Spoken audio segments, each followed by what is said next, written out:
Hello and welcome to Fashion History with Rebecca. My name is Rebecca and today we're going to be talking about corsets.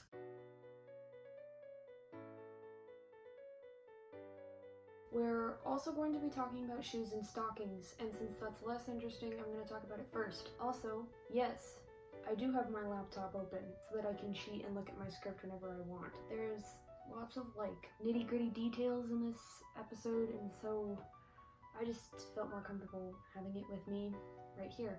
Also, despite my best efforts, the glare is here to stay. Could I do an episode without my glasses? In theory, yes. In practice, no. So we're gonna keep going.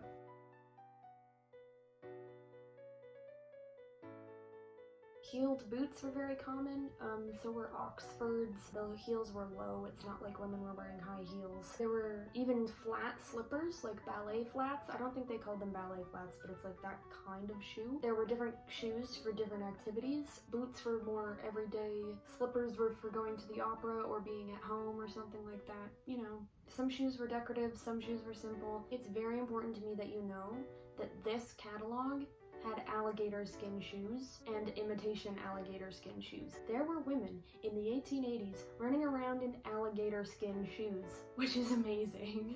I have a few different pairs of shoes that I already own that could work. I'm not sure which pair I'm going to use because I'm not sure what kind of dress I'm making yet. As mentioned, the kind of shoe you're wearing depends on the kind of dress you're wearing. So yeah, it'll be okay though. I have stuff I could use.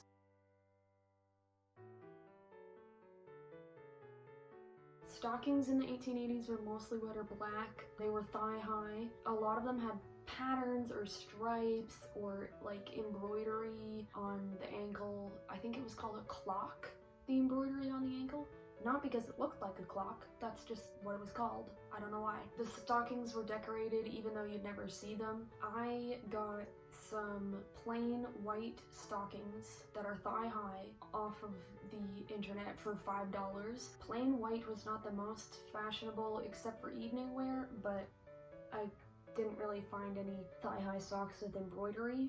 Oh, and for garters, I'm just gonna tie a strip of ribbon around my leg. I don't know if women in the 1880s did this, but I do know that Regency women did this, and I refuse to figure out if that's what Victorian women did, because I don't want to make, or heaven forbid, buy garters. Also, I don't even know if I'm gonna end up needing garters. Garters are just to hold your stockings up, and we have elastic. They didn't have as much stretchy material at the time, so the stockings might be able to keep themselves up all on their own, and since no one's even gonna see the garters, I figure it doesn't matter. Oh, it's very, very important to put your shoes and stockings on before your corset.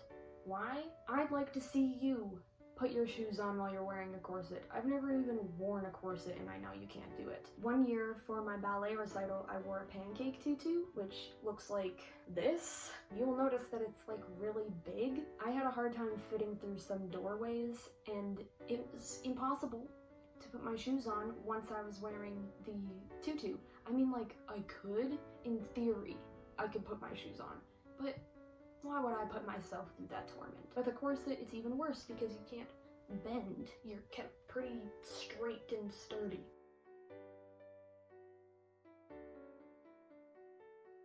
Are corsets bad? The answer is not simple. A lot of the information I'm going to talk about, I don't remember where I learned it, or I don't remember where I learned it specifically, so it's hard for me to source everything, because I learned it before I knew that I was doing this. There are two YouTube channels that helped a lot while I was learning about corsets, and they are Bernadette Banner and Karolina Zebrowska. They talk about corsets, they wear corsets. One of them made a corset, Bernadette Banner made a corset. But when I do have a source, I will put it in the description. I'm just gonna do my best. Anyway, a lot of people believe that corsets were invented by the patriarchy to oppress women. I mean, just look at pictures from the period. Just look at how tiny their waists are. Even in photographs, women have impossibly small waists. It's not just it's the fashion plates, the drawings. There are photographs of women with ridiculously small waists. Well, first of all, Victorians could alter photos to make their waist look smaller. Really, they could airbrush photos to make their waists look smaller, and they did. And they also wore a lot of padding so that other parts of the body, like your hips, looked bigger, and by comparison it made your waist look a lot smaller. Second of all, this doesn't make Victorians any different from us. When we look at pictures of them and look at their fashion catalogs, we go, whoa, look at how committed these women are to conforming to an ideal. But if those women were to look at fashion magazines from today, they'd probably say the same thing, and they'd probably think that women today were pretty oppressed by beauty standards. And I'd argue that to some extent we are oppressed by beauty standards.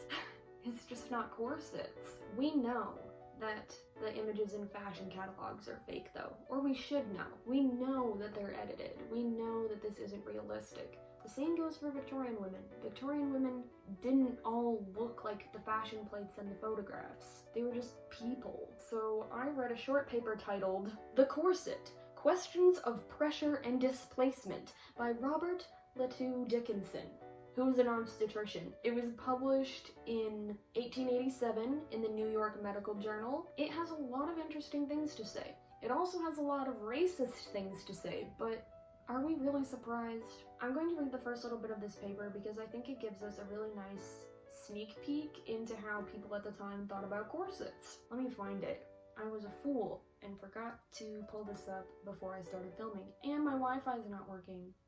Who named their Wi-Fi Dunder Mifflin Paper Company? That's amazing. Anyway, focusing. Ah, here we go. Ridicule, argument, and invective have been freely expended upon the artificial small waist since the days of Marshall and Galen. Yet the habit of corset wearing has received little systemic study, and men's opinions are widely at variance. Men's opinions are widely at variance. We frequently meet with the statement that corset wearing works great injury. We discover a catalogue of 95 different diseases and disorders due to tight lacing. We find Bouvier, who has written the elaborate and interesting history of this article of dress, vigorously asserting that, quote, the modern corset, moderately tightened, is without appreciable influence on the health of the healthy woman, end quote. So we've got, like, another professional who says, guys, I really don't think that a healthy woman will be all that much affected by a moderately laced corset. That's interesting. And we encounter all shades of opinion between these extremes, but unsupported assertion is poor evidence, although a general impression must carry some weight. Here's some more Victorian male genius. First, a few words as to past usages.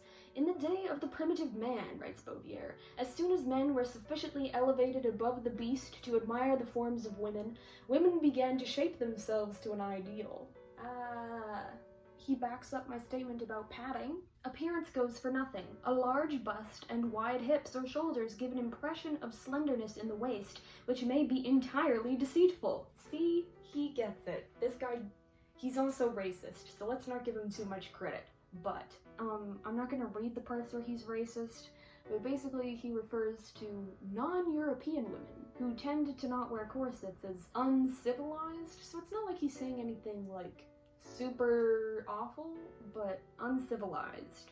Anywho, this guy took the waist measurements of a bunch of his patients. The average waist size is about 26.52 inches without a corset. The largest waists were about 29 inches, and the smallest waists were about 23.5 inches. 23.5 inches is really close to my own waist measurement. So waists that small aren't necessarily unhealthy, they're just unusual. It depends on your body. But what about with the corset, Rebecca? On average, women's waists only changed by about 3 inches, this doctor says, which isn't a lot. The biggest change was 4 inches and the smallest change was 1 inch. Dickinson notes that for some women, the pressure exerted by even 1 inch of difference would be almost unbearable, but for others 4 inches is just fine. It depends how, like, squishy you are. If you don't have a lot of squish to be pushed in by the corset, it's gonna be more painful to squish it. I probably won't be able to achieve that much of a waist difference because I don't have a lot of extra body fat, and also ballet gave me a bit of extra core strength. It's also going to fit me a little big, no matter what I do, the corset I mean, so how tight will I be able to get it anyway? I would like to add that most women did not tight lace their corsets. Tight lacing is for rich women. Most women don't have time for tight lacing. Corsets were mostly to provide support and help you achieve the proper silhouette. The most dangerous effects of corsets seem to come from tight lacing. Are there negative effects of a regular old corset? Yes, but there are negative effects of bras and high heels and tattoos and piercings and all sorts of other things that we put on our bodies and do to our bodies. Did women wear corsets because of the patriarchy? It's hard to say. Men at the time seemed to have a lot of unpleasant opinions about corsets, and I'd like to be clear, it's really hard to know what most men thought about corsets, but the ones who talk about them seem to not have liked them. In fact, a video by Karolina Zebrowska told me that corsets were a symbol of female autonomy at the time. There's more than one corset manufacturing company that was owned by women. So corsets were designed by women for women, and they were made by women. And right around then is when the suffrage movement became really popular. So it became popular to demonize symbols of female autonomy if you didn't think women should have the vote. Hence, corsets evil.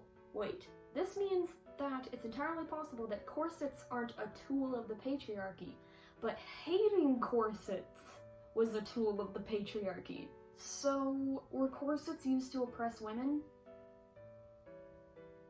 I don't know. The answer is unclear. On the one hand, they cause pain. On the other hand, some men seem to have hated them a lot for sexist reasons. Potentially sexist reasons. The trouble is, we don't know. I also think it's important to remember that historical women are people who have things going on. I think if we forget that historical women are people, we'll forget that they are beings with agency. Women's clothes were women's business. Men were barely involved in the creation of their own clothes for a lot of history, so I have a hard time imagining that they're sitting there bossing women into wearing corsets. In all likelihood, it's women wanting to wear corsets.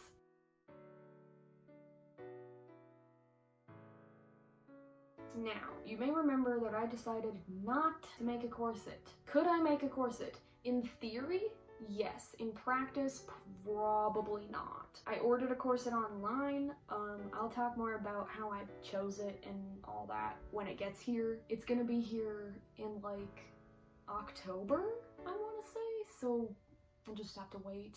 It was really, really hard to find a corset that was my size. I was often between sizes, or they wouldn't make a size small enough, or one of my measurements would fit one size, but one of my measurements would fit the other. I did finally find one that I think will be fine. I can't do any more work on this project until I get the corset, because from now on, all of my measurements are going to be affected by the corset, so I can't exactly do anything. It'll all be wrong. In the meantime, I'm gonna try to finish my 1912 dress.